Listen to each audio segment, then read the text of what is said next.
মামাতো বোনের সাথে পরকীয়ার জোরে খালাতো ভাইয়ের হাতে আর এক খালাতো ভাই খুন হলেন। আমরা গ্রেপ্তার করেছি বিপুল হোসেন আর ওনার ওয়াইফকে আমরা গ্রেপ্তার করেছি। হ্যাঁ, শামীমা রহমান। আপনারা গতকালকে জেনেছেন যে আমাদের বগুড়া সদর উপজেলার নুনগোলা ইউনিয়নের ঘোড়াদা বাজারে এখানে একটি ক্রুলেস মার্ডার হয়েছে। ডিসিজটার নাম জহুরুল হক। আমরা আসলে 999-এর কল গতকাল 6:30টার সময় আমরা জানতে পারি যে এইখানে একটি মৃতদেহ, ধান খেতে একটি মৃতদেহ পড়ে আছে। আমরা তাৎক্ষণিক এখানে আমাদের টিম প্রেরণ করে আমি নিজে ঘটনাস্থলে যাই। তো ওখানে ঘটনাস্থলে যাওয়ার পরে আমরা জানতে পারি যে ডিসিজটার নাম জহুরুল হক। তিনি বেকারি ব্যবসায়ী, অর্থাৎ ওনার আকবরিয়া এবং শ্যামলিশ ওনার ডিলারশিপ আছে। উনি এই ডিলারশিপের মাধ্যমে উনি বিভিন্ন জায়গায়, কাহালু থেকে শুরু করে বিভিন্ন জায়গায় আকবরিয়া এবং শ্যামলির যে বিভিন্ন প্রোডাক্টগুলো উনি দোকানে দোকানে দিয়ে আসেন। তো আমরা প্রথমে তার পরিবারের কাছে আমরা যাই, পরবর্তীতে তথ্য সংগ্রহের জন্য। আমাদের পরিবারের কাছে তার স্ত্রী হচ্ছে শামীমা রহমান বা শামীমা বেগম। তিনি আমাদেরকে প্রথমে যেটুকু আমরা তার কাছ থেকে জানতে পারি, তিনি আমাদেরকে প্রথম জানান যে ওনার স্বামী 8:30টার মধ্যে বাসায় ফিরে আসেন ব্যবসায়িক কাজ শেষ করে। ওনারা আনুমানিক রাত 9টার মধ্যে খাওয়া দাওয়া করে ওনার স্বামী ঘুমিয়ে যান। তিনি এবং তার স্বামী ঘুমাতে যান, কিন্তু রাত 10টা বা 10:15টার সময় তার স্বামী আবার উঠেন। তাকে বলেন যে আমার একটু কাজ আছে, আমি বাইরে যাচ্ছি। তো আমরা জানার পরে ওনাকে জিজ্ঞেস করলাম যে আসলে কি ঘটনা। তার বলে যে একটা ফোন এসেছিল, ফোন আসার পরে উনি বাহিরে চলে গেলেন।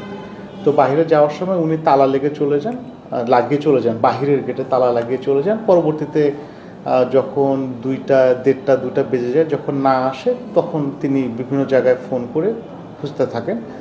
যেহেতু তার এখানে বাইরে থেকে তালা লাগানো ছিল দেখে তিনি আর বাইরে যেতে পারেননি, কিন্তু ফোনে তিনি তার হাজবেন্ড কোথায় গিয়েছেন সেটাই আসলে জানার চেষ্টা করেন। এটিকে সূত্র ধরেই আমরা আসলে কাজ শুরু করি। আমরা বিভিন্ন অ্যাঙ্গেলে আমরা কাজ শুরু করি। তো আমরা প্রথমে তার কল রেকর্ড নিয়ে আমরা পর্যালোচনা করি।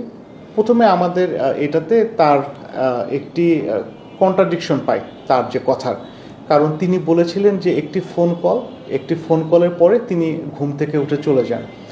পরবর্তীতে আমরা দেখলাম যে আসলে না, তার সঙ্গে শেষ ফোন কলটি ছিল রাত 8টায়, অর্থাৎ রাত 10টার সময় তার কোনো ফোন কল আসেনি। তখন আমাদের মনে প্রথম সন্দেহ জাগে যে কোনো ব্যক্তি যদি ভাত খেয়ে ঘুমোতে যান, তারপরে তার কিন্তু কাজে যাওয়ার কথা না, যদি কোনো না কোনো আর্জেন্ট কল না আসে। এটি আমাদের প্রথম সন্দেহ। এটি যখন প্রথম সন্দেহ থেকে পরবর্তীতে আমরা এই ঘটনার যে তথ্য প্রযুক্তি অনুযায়ী আমরা আমাদের যিনি ওয়াইফ ওনার কল রেকর্ড যাচাই করা শুরু করি। সেখানে আমরা আসলে একটা এক্সট্রা ম্যারিটাল অ্যাফেয়ার্সের একটা রিলেশন পেয়ে যাই। আমরা আসলে, আপনারা শুনে অবাক হবেন, আমরাও বেসিক্যালি যখন আমরা এটি রহস্য উদ্ঘাটন করি, আমরাও আসলে চমকে গিয়েছিলাম। এটি চমকে যাওয়ার মতো ঘটনা। আমি ডিসিজের সম্পর্কে একটু বলবো। ডিসিজ যখন ছোট তখন তার বাবা মার সেপারেশন হয়, অর্থাৎ ডিভোর্স হওয়ার পরে মা সহ তিনি তার নানাবাড়ি এলাকায় চলে আসেন। তিনি তার মামার বাড়িতেই লালন পালন করেন এবং এই যে ডিসিজড উনি খুব নম্র ভদ্র এবং তার এলাকায় তার অনেক সুনাম আছে ভালো মানুষ হিসাবে। তো তিনি ভালো বিধায় তার মামা কিন্তু তার নিজের মেয়ের সঙ্গে তাকে বিয়ে দেন এবং নিজের জমিতেই একটি বাড়ি করে দেন, যে বাড়িতে তার আসলে ভাগিনা প্লাস জামাই এই বাড়িতে একসঙ্গে বসবাস করতেন। আর আরেকটি ঘটনা ঘটে। আমরা যখন এই মূল যে হত্যাকারীকে যখন আমরা ধরি, আমরা প্রথম যখন জানতে পারি যে যিনি ঘটনাটি ঘটিয়েছেন তারা, অর্থাৎ ডিসিজড এবং আমার যিনি হত্যাকারী, তারা কিন্তু খালাতো ভাই। আমরা তাকে আমরা ইন্টারোগেট করি। রাত্রেবেলা আমরা তাকে জিজ্ঞেস করি যে আপনি এই ঘটনাটি কেন ঘটালেন। তখন তিনি বলেন যে স্যার, আমাদের ছোটোবেলা থেকে আমাদের 2 বোনের একটা অ্যাফেয়ার ছিল, আমি তাকে পছন্দ করতাম। ভাগ্যের নির্মম পরিহাস, আমার বোনের বিয়েটা আমার আরেক ভাইয়ের সাথে হয়ে যায়। পরবর্তীতে তিনিও বিয়ে করেন, কিন্তু তাদের মধ্যে যে এই যোগাযোগটি তাদের মধ্যে চলে থাকে।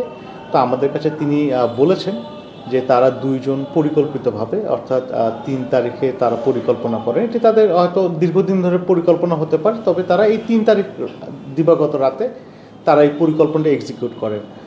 ওনার ওয়াইফ শামীমা বেগম উনি দুধের মধ্যে ঘুমের ওষুধ মিশিয়ে দেন, 15টি ঘুমের ওষুধ মিশিয়ে দেন।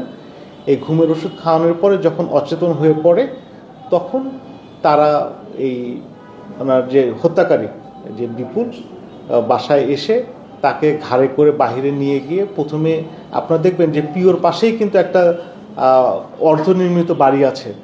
প্রথমে সেই বাড়িতে তার মাথা দিয়ে ওই দেয়ালে ধাক্কা দেয়, তখন তিনি মাটিতে পড়ে যান। পরবর্তীতে তার ভাষ্য মতে যে ওইখানে একটা তাদের প্যানের একটা অর্ধেক প্যান ছিল, এই প্যানটা দিয়ে মাথার উপর্যুপরে আঘাত করে তাকে হত্যা করে।